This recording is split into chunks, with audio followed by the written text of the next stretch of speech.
Action. Activate.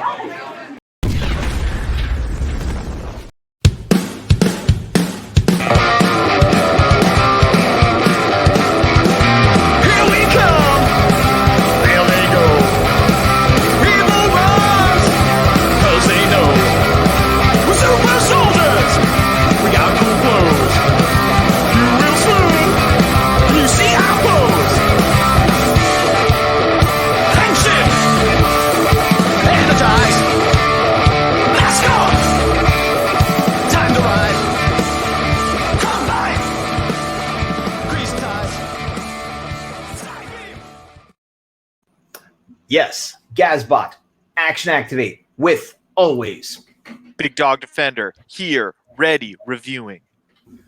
So stop, collaborate, and listen, because action activate is back with a brand new invention. Dino Fury episode 5 is what's on the track. Now we gotta make sure it's back on next Saturday so we can review again too. That's all I had. We don't want it to be whack.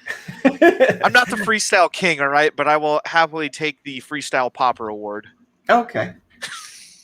I don't know what the Popper Award is. No, because like there's the Prince, there's the Popper. Oh, Popper, like P-A-U. I was thinking Popper, like pop and lock. Yeah, P-A-U-P-E-R. Gotcha. Getting a little fancy with you. Well, Dino Fury episode 5, and it is called Winning Attitude. Yep. Do you want to give first impressions? Or do you just want to jump right in? Let's first impressions it. So I found out about some of the plot of this beforehand. So did I. And I was like, oh, this should be cool. I actually watched part of it with Mrs. Big Dog, and she had a lot of the same critiques, and then one that was like 180 degrees different than anything else she said, which I appreciated and was glad for, and part of the reason I wanted her to watch this episode with me. I thought it was fine. I think there were a couple things that I really enjoyed, and everything else was either meh or I really didn't like. Okay. I also found out the basic plot from, I guess, just Twitter or whatever. Just like it was just sort of everywhere this morning because we're recording this Saturday at 1:00. So we've watched it, but people were talking about it and we're in California. So like at 6 a.m, people had already seen it and were talking about it. Yeah. That being said, it wasn't like a big spoiler. Like, oh, now that I know that. Yeah. But here's what did mess me up. Part of the reason I don't like spoilers is because of expectations. Like the less I know, and it's similar. Like if somebody's like, this is the best movie ever. And everyone's like, oh my God, it's gonna be so good. Then I'm like, is it really gonna, and I had that a little bit with this because I didn't read any reviews or stuff, but things kept popping up with like, oh my God, this week's episode or Power Rangers, Dino Fury kicking butt or like, oh, I love, just whatever. And I'm like, oh, people are really liking this episode. I guess something awesome happens and it's a great episode. So I tried not to think about it too much, but watching it, I'm like, it's fine. What are people so excited about? This episode isn't that great. So that definitely made me judge it more harshly, hearing how everyone loved it so much. I didn't get that. I think the thing for me, and then we'll jump into the review aspect, was obviously the thing I saw was the representation in this episode. And I think that was the strongest point in the whole thing. And then the rest of the story was a classic, let's teach the kids examples of being good in competition episode. Yeah, and it's a filler throwaway episode that has a moral, but it didn't have any. Well, I mean, arguably they got a new Zord, but we knew that. Yeah, I was gonna say everything was throwaway other than hey, new Zord, and like that was it. Yeah. All right. Well, so let me. Let's dive on in. Let me just throw this up for a second. Like we're in a swimming race, not a foot race, because that's not relevant. There's the foot race. Oh, there's a foot race. Oh, never mind. So both you and I kind of knew that it was going to be about a race, and that it would have this. Oh, there's a little ad for an Xbox you could win, and it had this character Lily. Actually, I forgot to look up if this is her real name or not because she is a winner of the Special Olympics. I assume in running in real life. And so they had her play a version of herself, I guess, in this as the coach for Izzy. And so that's what you're saying with representation. And that's all cool. I mean, you're giving someone who's gotten the championship, like a guest spot and whatever. I have no problem with any of that. And that's great. I don't have any problem with most of the beginning of this, actually. I don't either. I think it was cool. The thing that set, I guess, the wrong tone for me was literally within 10 seconds, we see who Izzy's rival is going to be immediately, and I'm like, oh, it's going to be another one of these. I'll put it up right here. It's going to be classic Disney Channel era of, oh, we're super duper rivals, and then something bad's going to happen to you, and I'm going to choose you over the glory. You are correct, but I love the side eye she gives here. The both of them, they're just like, like I did think that was kind of funny, but you're right. It was clearly like, we don't like each other for no real reason other than we're in a sport together, so we're going to be friends afterwards. I absolutely agree. But the side eye shot I liked enough that it didn't bother me too much. That part didn't bother me. It was just the second that they showed that, I'm like, I'm going to tell you everything that happens in this episode, and I'm probably going to be right. Yeah, and well, I think they put in an extra unnecessary step, but other than that, yes. Or misstep, as foreshadowing. After this little introduction of the race and her coach and stuff, oh no, you're okay. They head back to the base, and or actually they don't even head back to the base, but Zolan calls them and is talking to them about possibly knowing where the green Zord is. And it just so happens that the race he's going to be running goes by it, which is one of those, all right, coincidence, sure, fine, makes no sense. Got a big old city that we're just... And the day she finds it is like the day before the race. And wait a minute, that's my race! Yeah. So, okay, fine, whatever. And then we cut to some really long scene with the Buzz Blast people, Jane and J-Bot.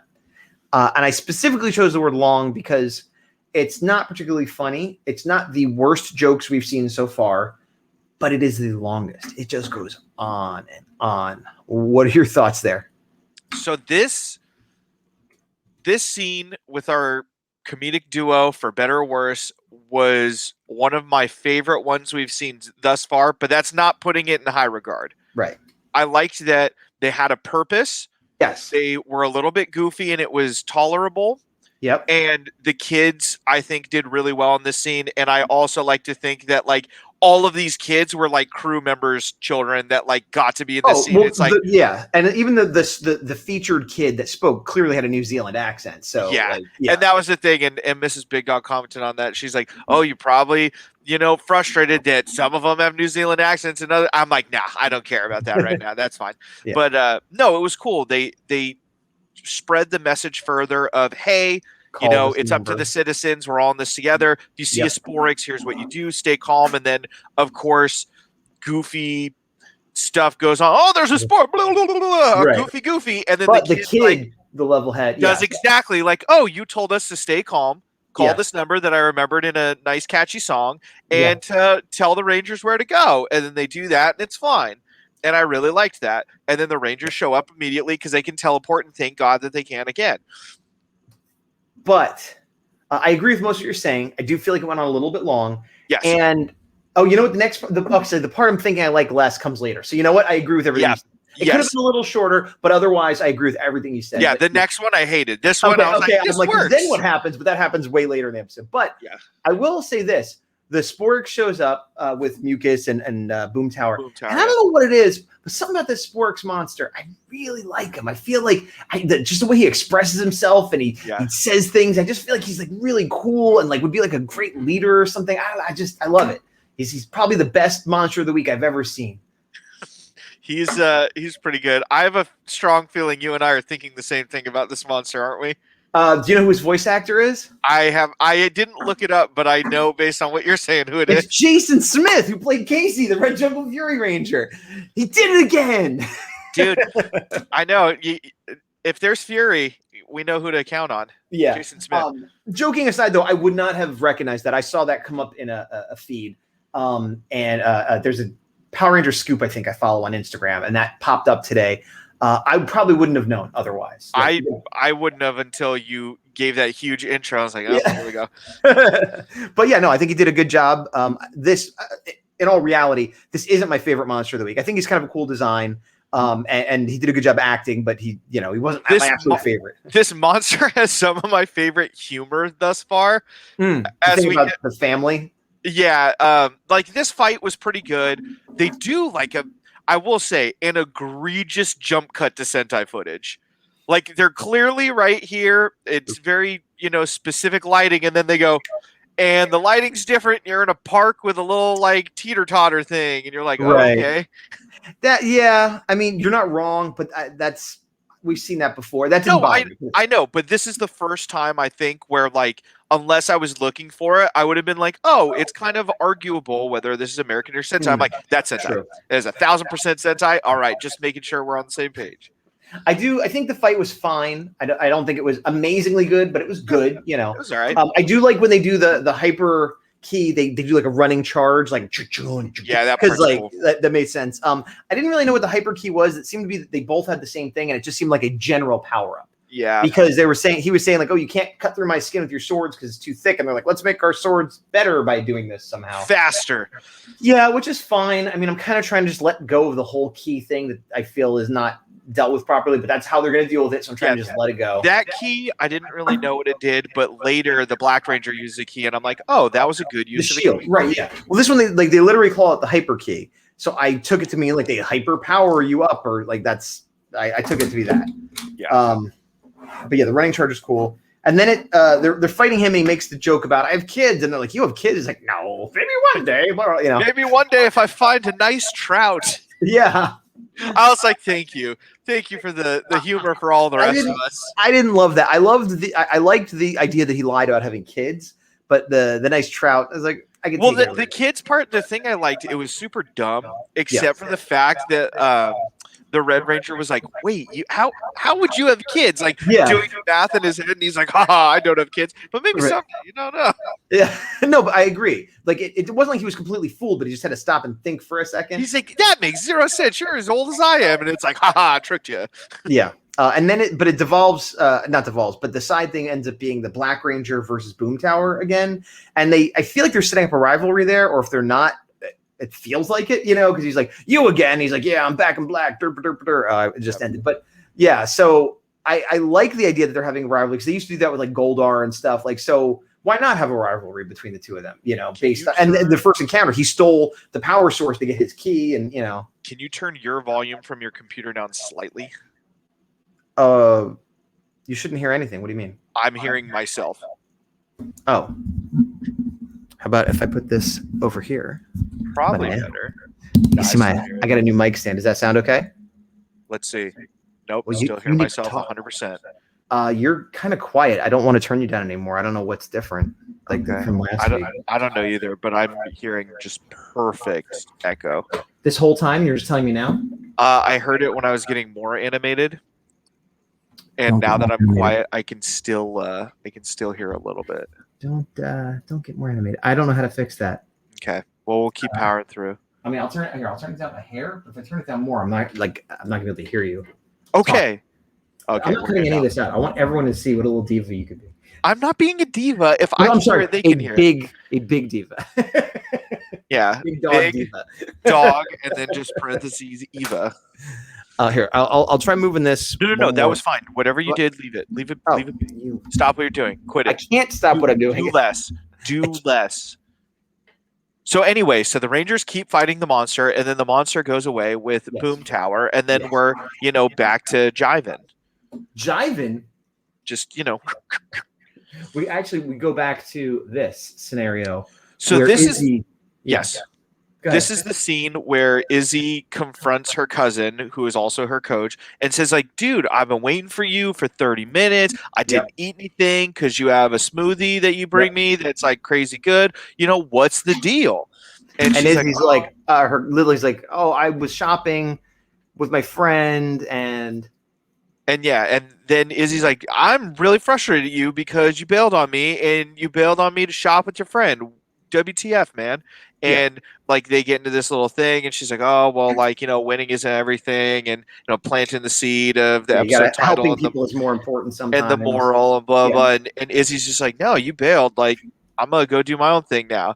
And I want to pause for this for a second. This is the part that Mrs. Big Dog was like, "Wow, this was a great scene. Everybody was chatting. There was no pandering. She called her out for bailing on her. Everything here was great." And then after that, she's like, and the episode's terrible again. Okay. And then I think in terms of like the acting and the line reads and stuff like that, that was all fine. I do have a little bit of, I've had issues like this before when they try to teach morals, and I don't 100% agree with the way they go about doing it. And this episode is another one of those where like the moral of sometimes helping people is more important than winning. absolutely, I support that personally. It's something we should teach kids. It's been in a lot of episodes. Yeah. But it's the way they set it up is like they're like, oh, Izzy's such a jerk because she like overreacted, and maybe she overreacted a little bit. But if this is her coach and like she's bringing her the power drinks to set her up, being 30 minutes late is a big deal, especially in an age where everyone has phones and you could have called or texted or let her know. And so she's like, I was shopping with my friend. Now, as an adult, I knew, okay, well, her friend probably had some special, like there was something more to it than just goofing off. But if I'm supposed to meet you and bring you your breakfast and help you train at 6 a.m. for the big race tomorrow, and my friend breaks her leg and says, oh my gosh, I really need help. Can you take me to the store because I'm in trouble? A, I would be like, well, do I have to do it? I mean, I'm willing to help, but I already have a thing going on. And yeah. B, if I couldn't get out of it, I'd call you that night or that morning or at any point and say, look, I'm sorry, I'm not going to be there. Bring your own drink, and I'll get there when I can. And here's a particular reason why I am not showing up. Yes, and so arguably in the moment, Izzy isn't letting her finish and explain. But I still think, even though Izzy was like, I need to help my friend, she wasn't 100% in the right. Lily wasn't 100% in the right because she had a commitment to help a friend. No, and that was the thing that Mrs. Big Dog commented on is same thing that you're saying right now. Everything that you said is mirrored from what she said earlier. Well, she's smart. I've always said that. I'll let her know. All right. So then let's see. Going on from there. What was next? So I guess Mucus over here. Wait, I missed something. What happens after that? Green's going to do the race. The two of them leave and kind of does the thing, and then do we cut back to the villains' base? Cut back to the villains. Here we go. I'll put it up here. And the villains know where the Zord is because of some map that they're, the base they're in. They didn't know it was a Zord, but there was like some unidentified something. And so Void Knight's he does know it's the Zord because he's like Area 62 that they're in an old base for. They're like, a while ago, they found readings for unknown materials right here. It's got to be a Zord. There's nothing else it could be. Yes, no, I'm saying Void Knight knew, but the government officials didn't. They just knew. Correct. Okay, sorry. Yeah. Oh yeah, I'm way back on my notes here. Okay, but Void Knight's like, okay, so we're gonna destroy it, but I have to build a bomb. So you guys go a drill bomb. You guys go fight. I'll make a bomb. So that was like a 3-pronged plan, I guess. No, the drill is the bomb. Oh, the drill is the bomb? Yes, that's why it's kind of ridiculous. He's like, I gotta make a bomb with a drill that could go to where the Zord is to blow it up. And I'm like, okay. I guess I was doing my own editing. I thought they were gonna drill and then throw a bomb. No, it is just as ridiculous as it sounded. Okay, so it was a 2-pronged plan. It was you fight the Rangers, you guys throw this drill bomb down there, and that was the whole plan, I guess. Yeah. And then while that's going on, we hit back to the race, and meanwhile, Izzy's dad is also being portrayed as this overbearing, you got to win at all costs kind of guy, which is mostly there's an old saying, show don't tell. Yeah. And they are just telling us this because we've seen him a few times. This is an aspect of his personality we've seen. We don't even really see it here much. Like he comes up, hey, you gonna win? Gotta win. Like, and it's like, I guess, like, so it's felt shoehorned in. I guess the idea is to make it why Izzy would be so competitive and why she'd feel like she needs to win at all costs and maybe be a little bit of a jerk.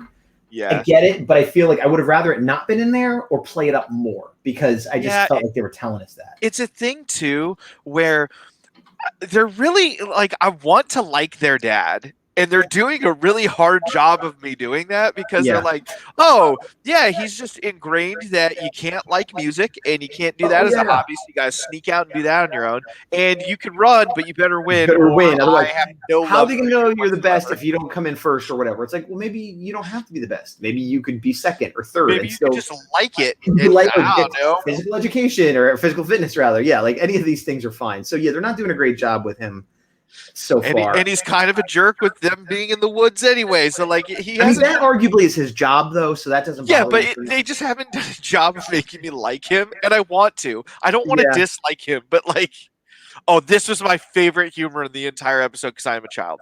Okay, well, I agree. As the girl in the wheelchair is coming up, Izzy realizes her mistake. She's like, oh, this was the friend. She's like, hey, I'm the friend that your cousin ditched you for but you're speaking over the joke, though, because she makes a face as it's coming. She starts putting things together, and she's like, oh. And so her brother's like, what is it? Is it gas? She's like, no. I know that look. You're gassy. Yeah. Isn't that the joke you were talking about? Yes. Okay. Yeah. And yeah, that was great. It was, and that's the thing. It was a fart joke. that could still work for adults because she didn't go and a big green cloud came out. He's like, "Are you gassy?" You know, so it's like, yeah. So here's the thing: they did that once, and I'm like, "Oh, you know, a little fart humor, that's fine," and I chuckled. And then after this realization part, I laughed out loud, much harder. Well, yes, they brought up the gassy joke, but in between that, like you said, there's the realization. Again, I didn't. It made her feel guilty because she's like, and also this girl clearly has a broken leg. It's not like you know, not a giant cast. Like, hey, look at my broken leg. But here's the thing: I was trying to wrap my head around like, what is she going to say that's going to justify the earlier absence? And like, if it was something like I had to go pick her up from the store because she broke her leg or something like super urgent, but it was just like I need to go shopping and I can't reach things on the top shelves. First of all, that is not urgent. Yes, you can help your friend do that, but you can say, oh, I'll do that after I do running training, or like there's no time frame there. Like she's not starving that moment. You could have went later, earlier. And who was just pushing her? Some relative. I know. I was thinking that too. Why didn't you know? So again, I appreciate the lesson they're trying to teach, but I feel like they're not doing it really well because I'm on Izzy's side. Like Lily. Yeah, bailed on her. There were one or two things that could have been added to make it better. Yes, but I didn't love it. I didn't hate it. Like it explained it, and I just kind of chalked it as a giant shrug. Like, okay. I don't know. I guess it's just like if you're gonna do these lessons, because I worry that like a kid's gonna see this and just be like, oh, she helped someone else. I guess I should be okay with it. And it's like, so again, like if that happened, you shouldn't be okay with it. You shouldn't be like, oh, you bailed on me for another friend without telling me. That's fine. Like that's not fine. Yeah. You know, like. I'm not thinking as deep about it as you are. All right. I'm also less attached because you're probably thinking in terms of like, if I showed this to my kid, what would they perceive from this? And I'm like, not at all. I'm thinking of it as an adult boy, child, man. Like because here's the thing. This is the A plot. Usually this would be the B plot. Usually it'd be like, hey, it's all about finding the new Zord, blah, blah. And then meanwhile, there's this race going on. No, because we have this celebrity who won the Special Olympics race. And forgive my ignorance. I'm not a sports guy. She won something.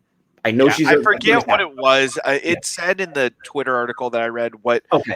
And so she won. But yeah, the point is they have a guest star. And so it's about her and it's about this. This is the main story. And then meanwhile, during the race, this other stuff is going on. And I'm fine with that.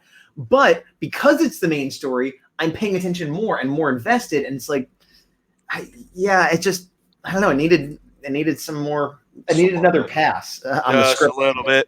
Yeah. Just a little bit. But like you said, after that part resolves and she realizes her a jerk, then the dad comes up and she's got a look on her face. And once again, he's like, oh, what's going on there? I know that look. And gassy. You're gassy? No, I'm not gassy. Yeah. I would love it if that became a running thing. Yeah. Like every time, like her old teammates start picking it up and she's like, she hurts her leg. She's like, oh, and they're like, what? Are you gassy? She's like, no, I just got shot in the leg. I also just noticed rewatching this that he's holding her water bottle on the screen. Yeah. Oh, the water bottle is green, you said. Yes. Yeah. Gotcha. Which I appreciate. It's not quite the right color, but yeah. And then right here we get a classic standoff. Good luck. Oh, I don't need it. And then we have the two runner actors and then a whole bunch of other people that were there that day.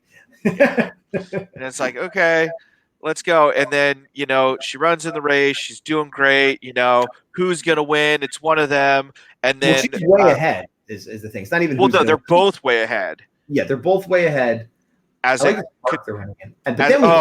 is a terrible. I hate this. This is terrible. I agree. This is terrible. The first one was okay. So there's I hate when I'm putting this through YouTube because I can't do it through Nick. So and the commercials come up, but it's why. This is a question that's come up a few times in Power Rangers, but like especially with the comedic characters, like why is the Sporks even there? Like, okay, they're there looking at the sign they put up. They have a reason to be there. They're like, okay, we got this sign up. And then the Sporks lands right next to them. Why exactly? I mean, maybe he's next to a power plant. Like, and here's the thing. I know in the comments someone could tell me a reason. There is, he's near this, or the Zord is going to be this, or whatever. And that's fine. But it's like, but why is really? Come on. They wouldn't. It's just, it's so much coincidence and stuff. And like, and here's the thing. If he was there and grew and went about his mission, that would not bother me. Yep. The fact that he notices them and is like, all right, I'm going to mess with these guys. Like, that's the ridiculous part. Like, they're clearly just civilians. They can't do anything. They're screaming. And he's like, oh my God, with the commercials already. It annoyed me that he was there and to dodge it. And like the other thing that like frustrates me more is the more we see Jayborg, the less I like her. Yeah. Oh, here we go. Because that's his powerful water blast that later is hurting the Megazord that looks like a weak hose somebody's waving above the camera. Like, especially in this part, when you see her, like I get so distracted by Jayborg because like there's over the top and then there's what Jayborg's doing. I can't blame it all on her. Like, again, if she wasn't a robot, it'd be better. But this whole thing is just not good. And no, even as a human, I don't appreciate like how goofy she is. They're being hit by the water, and they're going so fast. They're going like streets and streets, and like it's just weird. The whole thing is weird. And then it ends with them hitting the cop car, and then the cops like, and then they get a ticket. Like, that's not how these things. Like, really, like, no, a monster. What? And so and again, a very long joke. That, and they had their moment this episode, which was better. So why did you double down and just make it worse? Yeah, I've said it once and I will say it again. The worst part of Dino Fury is the subplot of Jayborg and the Buzz Blast lady. Yeah, you're not wrong. You're not wrong. We cut back to the race again, and these guys are like, ha ha ha, and then evil 105 here, I don't remember if they gave her a name, is like, see ya! Which I thought that was a pretty good fall. Now, one thing I forgot to mention, when she's in the race. Yes, I was trying to talk about that. Then go ahead, do it. So in the race, Solon is like, hey, the monster grew, you guys need to do it. And she's like, I'm in this race. And then thankfully, I love that they've done this multiple times this season. Why am I forgetting the Red Ranger's name? It's Zaito. There we go. Yeah. Thank you. He's always like, hey. I said it's.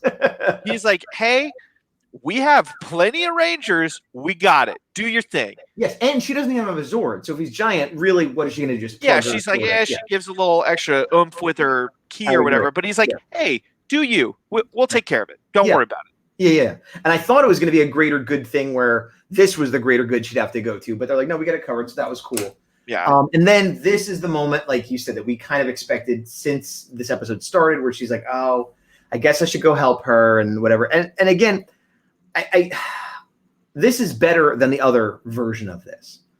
But and then here's the callback. Hey, remember, it's sometimes more important to help than to win. So I'm nitpicking. Okay, I'm nitpicking. Yes. But they show that there are a million other racers. They show that a cart shows up a minute later to pick her up. People are monitoring it. They're not out in the middle of the wilderness. It's like a park near civilization. She looked down. She just sprained her ankle. She could be like, you okay? Yeah. Okay. I'm going to keep going. It doesn't make her a ruthless, horrible person if the person clearly will be okay. Like, again, I'm nitpicking because it doesn't. She doesn't have to help, but she does, and it just brings the moral full circle. And that's fine. And I think the reason I'm nitpicking is because I so much didn't like the first part that now I'm looking for a reason I like. I think if this was the whole thing, if her coach had here, it would have been better. Is if her coach skipped her own training, or her coach skipped her own and said, "Well, look, I made a decision because helping people is more important than winning for herself." And they said, and she thought of the words of her coach. It was like, yeah, you know what? She sacrificed. Maybe I should sacrifice. There you go. I just fixed it. As opposed to like, I have abandoned you. So now you have to learn this lesson. As I'm saying it, this part is fine. The setup was just so not good that it made this part not work as well for me. Yeah. But it is, again, what you thought. Oh, also, I forgot to mention, I don't know if they're going to, if I passed it or whatever, but, they all come up, right, minus Green, and they're like, let's get our Zords going. And it's great because they all throw their key. All right, hold on, let me forward a little bit because I want to get this shot. Do they not? Oh, it's on that stupid thing. Okay, I can't show it. But they all throw their keys, and the Zords come by, and Black's just like, yeah. like Zord keys! And he's like, all right. Yeah, I thought it was funny. One thing is, as we get to that fight, I really don't understand from a plot perspective why they were getting their butts kicked so hard. But, sure. I mean, we've seen that hose can be dodged by humans and couldn't even penetrate a dumpster. So it should be more of like a distraction technique than an actual assault. I mean, reasons. But so they're getting their butt kicked until Green shows up later, obviously. But so we see that Izzy helps her, and she's like, "Why'd you help me?" And she's like, "Well," and then she's like, "Oh, my ankle hurts, but you're in dead last now." Like, rubs it in more of like, "You're helping me, and you for sure lost." I didn't think she was rubbing it in that way. I think she was sort of saying like, "Why would you sacrifice?" Like, I know. Yeah, but what I like is I was thinking like she is dead last, but we just saw some runners go by. If she starts trucking, she might get middle of the pack. Excuse me, but she did. She did like start going, but then she hears a noise. She's like, the drill bomb. Now, this is going to sound weird. I feel like this is actually the real moment when she gives up on winning and does the greater good. She helped that girl. I agree. But this was like, okay, I still have a chance to be in the race. Finishing a race is very important to her. And she's like, this is an immediate threat. No one knows about it. I have to deal with it. So I thought this, they had a few versions, and this is the one that worked the best. Yep. Okay. I agree. I liked this part. We got the Zord. It got out of there in the nick of time before a bomb went off. Super duper Power Rangers. I also like that she does the morph here, like a quick morph. Yeah, just so. Yeah, I'll see if I can get up here. Okay. Yeah, she's like, I'm here. I'm going to protect my Zord. Boom Tower's all. And Boom Tower's like, oh, you're here? Yeah, I'll still beat you, but sure. But I like when they play with the quick morphs and seeing that she's like a runner in a race. Yeah. I thought that was cool. Like And also, it's funny that whole race, I don't know how long that race was, but the whole time she didn't notice that the Zord was close. But then the second she's over there, she's like, oh, the key's glowing. And see, this is a case where I wasn't bothered by that because the key was in a case or in her pocket or something. She pulled it out and then she saw it. So okay, fair. Although arguably somebody behind her should have been like, hey, your butt's glowing. Like, what's going on with that? Because drilling, okay. I have way less notes for this episode than I have for any other episode this season. Because a lot of it is self-explanatory. It's just like J-Borg and why do I keep forgetting her name? I think it's Jane, isn't it? I think you're right. Jane and J-Borg have a scene. Moving on, and then yeah. But so she, like you said, she saves the Zords, or her Zord, I should say. Originally, I thought they're both going to be in there, but it was just hers, which I actually like that we got green, but still on the black. That was cool. I agree. I'm always a fan of the slow rollout and the earned, power-ups and stuff. Yeah. They're getting their butts kicked, and she's like, do you have good news? She's like, kind of. I mean, my Zord is trapped. And they had the plan to lure, what was his name? Brine Blast, the best Red Ranger monster ever, to lure him over to the mountain and fire at the mountain, which I thought was a good plan. Yeah, I do like that part of it. He's like sort of like the reloading. Oh, he's getting more water. I don't know. He did it. I just thought it looked cool, like a quick little reload. I would like they won't ever make this, but I would like a Lightning Collection figure of that guy. So as I said this, I think I like the design more than I thought originally, because as I'm talking about him, he is kind of cool looking, different. So they do their plan, and it works. Yep. And he frees the green. What do they call it? It's not the saber-tooth tiger. The tiger claw Zord. It's hard to say. And here's what's weird. It's green, and I knew it would be green because she's green, but I thought it would be yellow. I know. In your head, you saw that, and you're like, "No, this is the wrong color." Yeah, I literally was expecting like a saber-tooth tiger Zord to come out, even though I knew 100% that's not what was going to happen. But I don't know, my brain's stupid. One thing this is super nitpicky, is they get her Zord, she combines with it, and then we have the head switch. This is the first time we've seen it happen where her, I don't even know what to call it, her key knight whatever becomes the head of the Zord. And one thing I was hoping for and was a little disappointed they didn't do is whoever's goes head in the Zord. front. Yeah, and they didn't. I'm like, that's a bummer. They absolutely should have had to do that. There was also some bad CGI with her Zord doing weird flipping in the air stuff, and then it landed next to the suit actor of the Megazord, and that don't put them in the same shots. Keep them separate because it makes it so much more noticeable. But I do agree with what you're saying. I also think they should have made more of a big deal of oh look, we've changed this configuration in a way beyond what we've done before. Yeah. And as you said that, I didn't even think about that, but I super agree with what you're saying. There was a Voltron show, not the one that's currently on Netflix, and not the really old one from the 80s. It was out, I want to say, in like the 2000s. Oh, I know which one. It had like a green aesthetic, right? Like a dark green was like the background for the logo. Maybe, probably. I don't remember. I think it was called Voltron Force. And it doesn't get a lot of love, and there are parts of it that aren't good. I enjoyed it. But one of the things was that it was a continuation. So it had the original pilots and then like new recruits.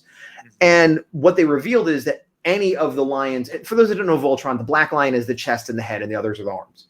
But they said it doesn't have to be that way. And any lion can be the chest and the head, and then that would give it different powers. And so that's exactly what happened. The arm would become the body, and then whoever the arm was, they'd be in the main cockpit, and like exactly what you're describing. And it was so much cooler because then you got to see different people kind of calling the shots with their personality. And like that was one of my favorite parts of that show. And you're right. That is a missed opportunity here. And I think honestly, it was because of set design. I think because they have colored rings around where the Rangers stand. How hard would that be to move a colored ring?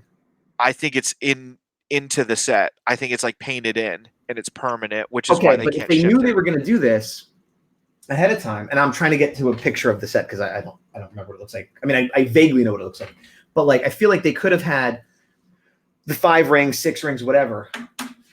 Have a hole cut in the set and just have wheels or have them liftable or movable or whatever. And so then every once in a while you get some grip to pick up red, put it over here and pick up blue. I 100% agree with you.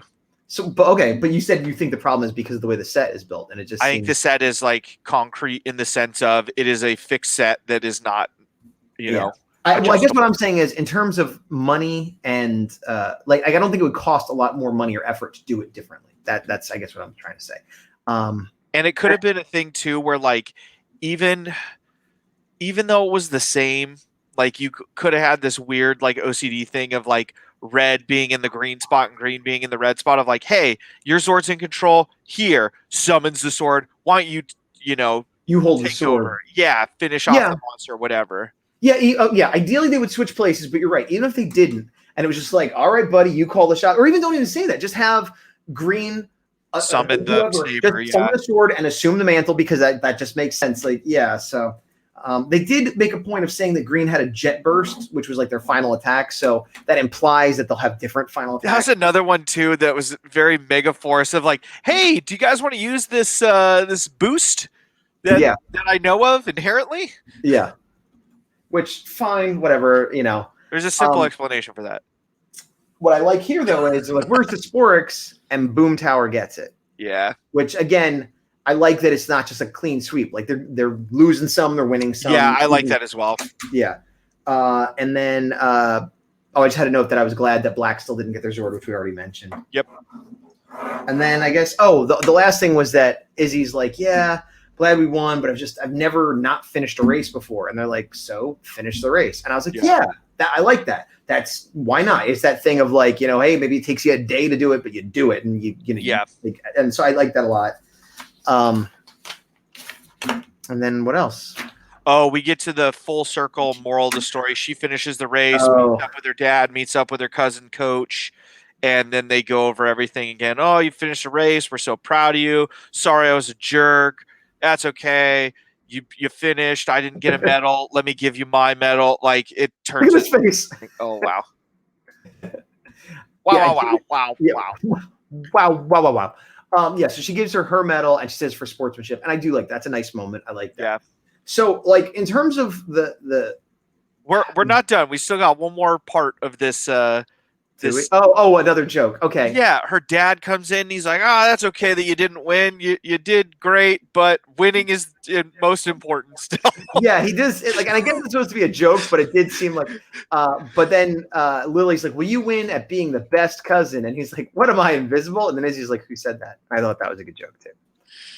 Yeah, that was decent, but like I said, I don't want to dislike her dad. I don't want to.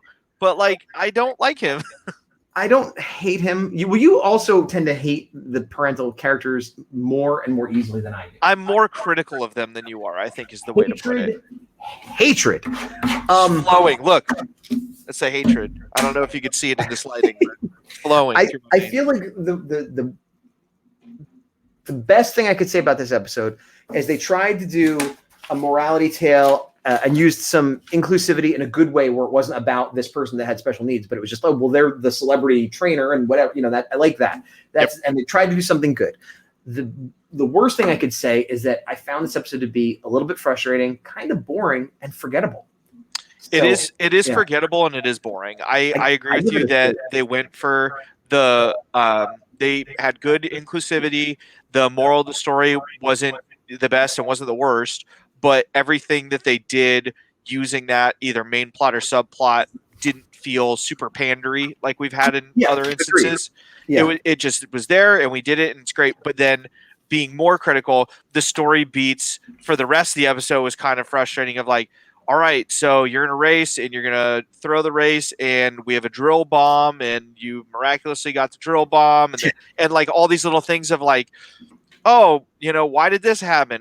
Just because it did. Oh, why is this like this? Because it is. Like, and then once again, every episode. Because they had to have the morality part play out like 3 times in a row. Yeah. So they couldn't allow for other things that needed to be explained or fleshed out because they had to do so much of that, which I don't think they needed to do. And I don't know if this is completely unfair or not, but when it comes to Jane and Jayborg, I'm directly comparing them now to Ben and Betty. And that's why I think I'm disliking them more and more is because Ben and Betty had a bunch of missed jokes. We talked about it a bunch. We're very critical of that. But we loved them by the end of the show, and they still had great moments throughout. Yes. I have not had a redeeming scene that I like of Jane and Jayborg. Like, I don't have a problem with like the first scene we saw, but it didn't make me like them more. Yeah, I can see that. They don't have the heart. Ben and Betty had heart, and they wanted to do good, and like I think it's weird because I think Ben and Betty as characters, you're right, they worked better. We cared about them more. We wanted to see them win, and but some of the bad jokes weren't just like that didn't land right. They were like cartoonishly horribly bad, like weird physics bending stupidity, which so far Jayborg and Jane haven't done as bad. There've been a couple where they were skirting the line a little bit. So it's like in terms of breaking the reality of the show, they haven't been as bad.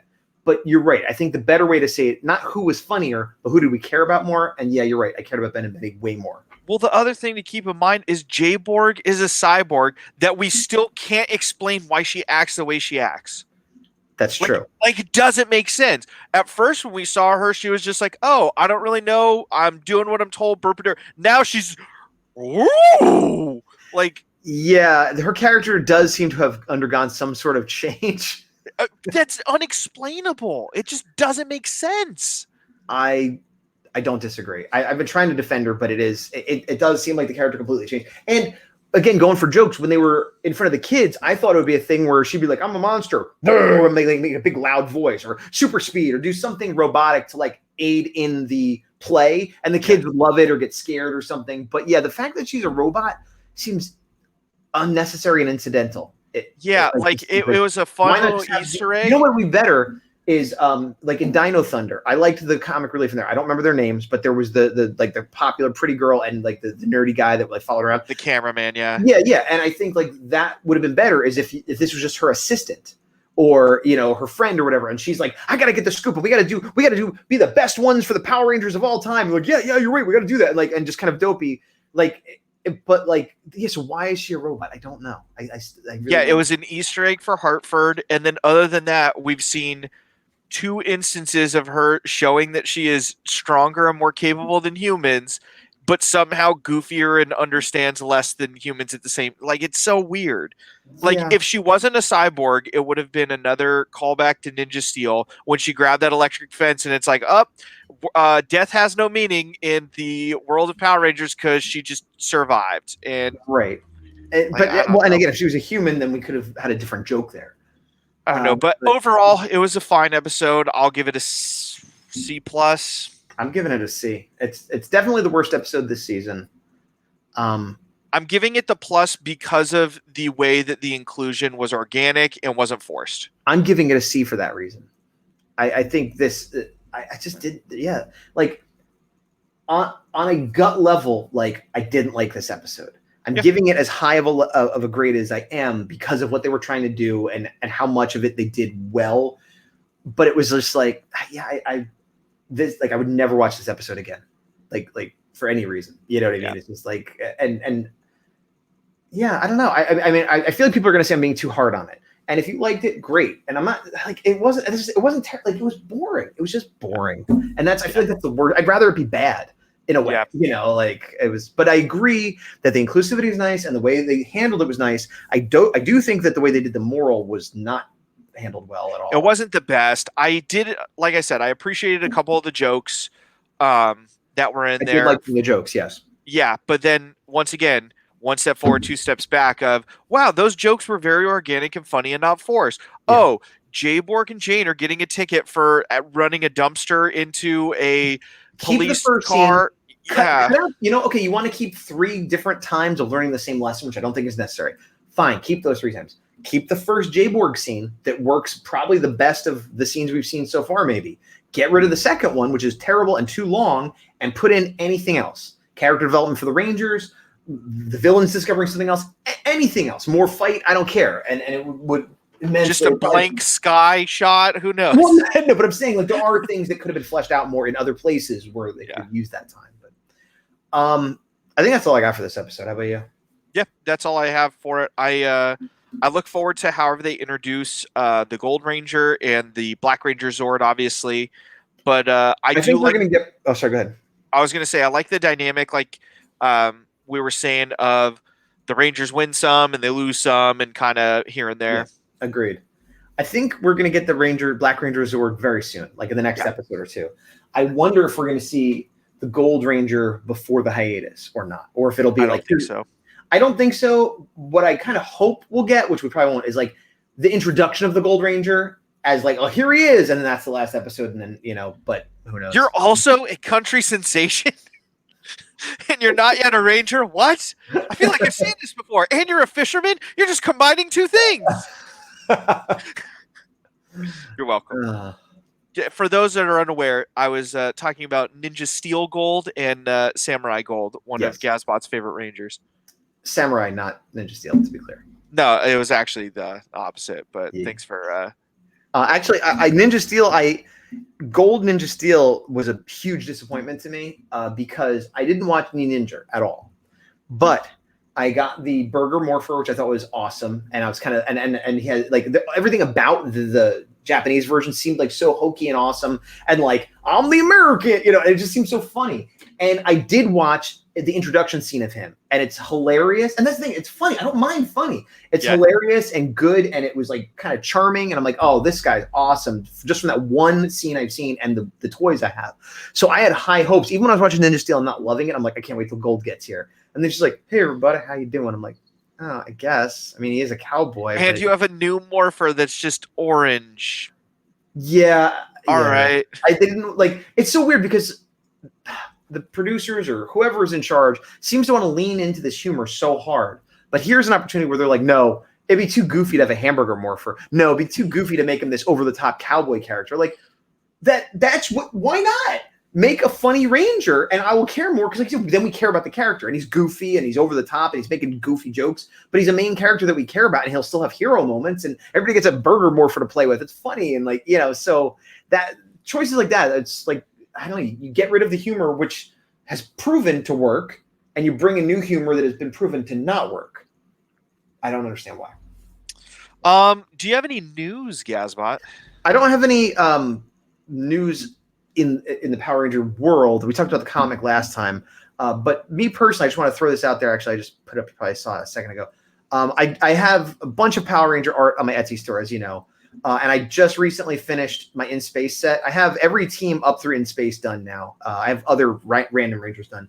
I just finished Pink and Silver, which you can buy individually, but I also have the full team set up there now for the first time as of a couple days ago. So if anyone's interested in that, check it out. It's Gazbot on Etsy. I've got tons and tons of Power Rangers art as well as Godzilla and stuff, but just figured I'd mention that one because a lot of people had asked me for it because I tend to do actors that are at shows I'm going to be at or certain favorites of mine or whatever strikes my fancy. But then occasionally, like, so I had 4 of the 6 Rangers and people were like, when are you going to finish it? I want to buy that. And I'm like, you know what? You're right. I'll finish it. So I did. So now you can buy it if you're one of those people. There you go.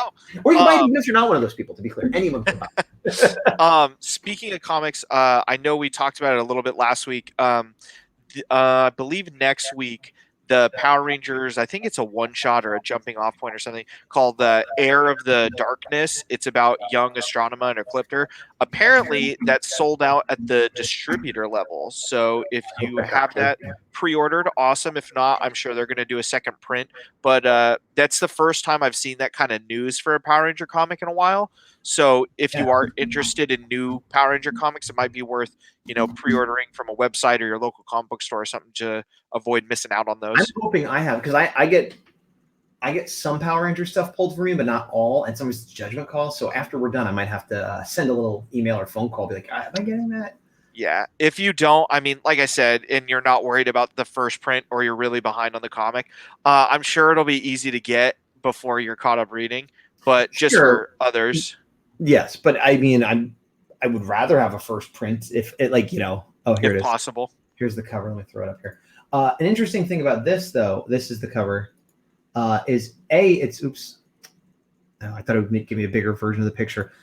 It's two things. One, this is Heir to Darkness, and what was the Phantom Ranger one is a very similar title, which was a little bit confusing. Yeah, so I think they semi-tie into each other, if I had to guess. The other thing to note is they're both called Power Rangers Unlimited. That's what I was going to say next. Yeah, go ahead. Yes, so I think this is their way of just making it more inclusive of like them being able to talk about anything, as opposed to just Mighty Morphin or just Omega or just Turbo or Inspace or whatever, where certain stories they're gonna bring that up, obviously, and then other times they have a little bit of flexibility on it. Yeah, they're the writer of the Phantom Ranger one, Frank, again, I mispronounced his name, Gogol. He posted something that was like one of those posted without comment or something, and somebody made basically the comment you did of like, hey, I guess this is part of like a new unlimited series where they can explore whatever they want, and it'll be like semi-ongoing. And he's like, and he just posted it, which to me is like, I can't say this, but yes. Yeah. So that's pretty cool. Yeah, I think the way they're going now, from my understanding, I picked up, I think it's Power Rangers #5 was this week, and it has Ecliptor on the front. I haven't read it yet, but from my understanding, the Power Rangers and Mighty Morphin series are kind of parallel right now, and then at a certain point, they're probably going to converge again. Which is what happened with Mighty Morphin. What happened? What? Which is what happened with Mighty Morphin and Go-Go back a couple years ago. They only intersected a little bit. Go-Go, Shattered Grid.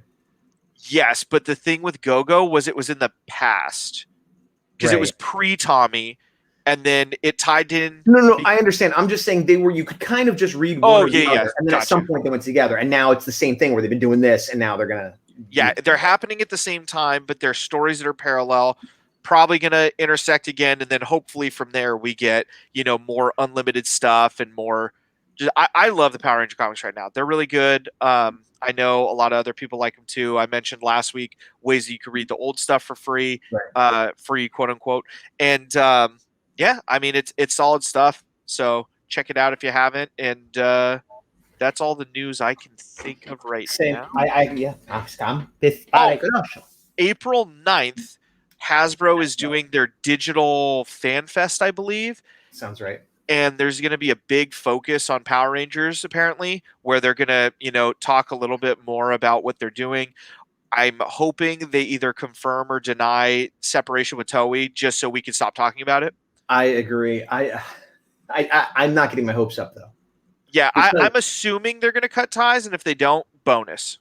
I'm assuming we're not going to know until like the end of the second season of Dino Fury, because I feel like they don't want to have like whatever's going on, they don't want to address it and have it pollute what's currently happening and have it be any topic of, like, they just want people to focus on Dino Fury and that's it, I think is what's happening. I think the opposite. I think they're going to touch upon Dino Fury and they're going to talk about what Simon Entwistle is going to do with the comics and movie and TV. Yes, no, you're right about that. You're absolutely right about that. I mean, as far as confirming or denying the Toei thing, I think they don't want to address that, for lack of a better term, controversy until they have to. Speaking of, well, I don't want to speak of controversy. What I want to speak of is what I find interesting. There's some Power Ranger controversy going on right now in general. Yeah. And but forgetting about the specific one this week, but it made me just think. I'm not on Twitter much. I'm on Twitter more now than I ever have been, mostly because of this show. And I follow a lot of other Ranger fan channels and artists and YouTubers and stuff. and I'm constantly seeing people complaining about drama. And this fandom is so this, and this guy said that, and I'm so sick of this happening. I'm always seeing this from people whose name I recognize. They never ever say what they're talking about. They just assume we all know, and I never know what they're talking about. So either there's tons of infighting and drama and people being jerks to each other constantly that somehow we're just not involved in and don't know it all, and we're just oblivious to, which is fine because I don't want to be. Or there's like 10 people in the fandom that are just always loudly complaining about something that really only bothers them and no one else knows what they're talking about, but they assume they do. And but it's just weird because every time I see it, I'm like, oh, what's going on? What's going on? And nothing seems to be going on. So the thing I would say, because Gazbot and I know of one piece of drama that, to be fully transparent, we're not going to talk about here. No. If you want to talk about it separately with other people, great. We're not going to touch on it because it's kind of ridiculous in my opinion. But to your point, yeah, if you're not in the know, people will talk about drama. But also, I'm in a couple other fandoms, and I know you are as well. Rangers doesn't really have that big a drama. I think if you're like only a Power Rangers fan, it seems a little bit more prevalent than it is in the grand scheme. Like, perfect example, DC fans. The whole reason that there is a 4-hour version of Justice League is because of 3-year-long drama that has been ongoing and has had 2.5 million tags between release the Snyder Cut and restore the Snyderverse. And it's like, I don't care what it is. Power Rangers has never had anything like that, even close to being combined. No, that's true. And that's not even, I'm not trying to diminish like, you're right. What you're saying is correct, but that wasn't really my point. Because I'm trying to dance around this. The drama that's happening currently, and if you're not aware of it, I'm sure you could Google it. You know, I don't want to get involved in it, which is why I'm not naming it specifically. Same. But it is, for lack of a better term, actual drama. Like, it is a thing that happened that I am aware of. What I'm usually seeing, though, usually has nothing to do with the show staff, the actors, the this or that. There seems to be drama within the fandom. Like, as though one YouTuber hates another YouTuber, or the guys that run this group hate the girl that does this, or like, so it seems to be, and maybe not. And I'm not trying to talk bad of the fandom, because again, I don't see this ever, but I see people talking about it all the time. And I really just don't understand what is happening. And that's why, like, again, I brought it up this week because there is drama I'm aware of. But it has nothing. I'm not talking about that drama. I'm saying I see this every week. People talking about the thing, or the drama, or the fandom, or like whatever version of that they use, in a way that we all know what they're talking about, and I never know what they're talking about. Yeah, I only know of this week's drama. Anything else, I couldn't tell you what the last piece of drama I was fully aware of was. Actually, I can, and it was the first part of this week's drama. Oh, got it. Okay. But that was months ago, and it was, whatever. Now I'm getting too specific. But anyway, let's stop here before we get involved in something we don't want to be involved in. This has been us, Action Activate. I've been Gazbot. I continue to be Big Dawg Defender. And to the power. See you guys next week. I don't even have end credits anywhere close to being ready.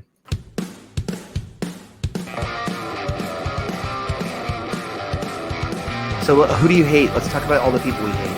Yeah, right. I find it funny that I just now realized that the shirt I'm wearing in our end credits is a Day to Remember shirt. Oh, God. And you're wearing a Day to Remember shirt today, too. And a hat. Unintentionally, but yes. I really like the man. What can I say, guys? You don't have to say anything. You wear it on your shirt and your hat. Yeah. Actions speak louder than graphic tees. Actions speak louder than activate. Action activate graphic tees. Oh, I'm wearing a band t-shirt today, I realized. Aquabats? Yeah. Hey! Hey, okay, goodbye.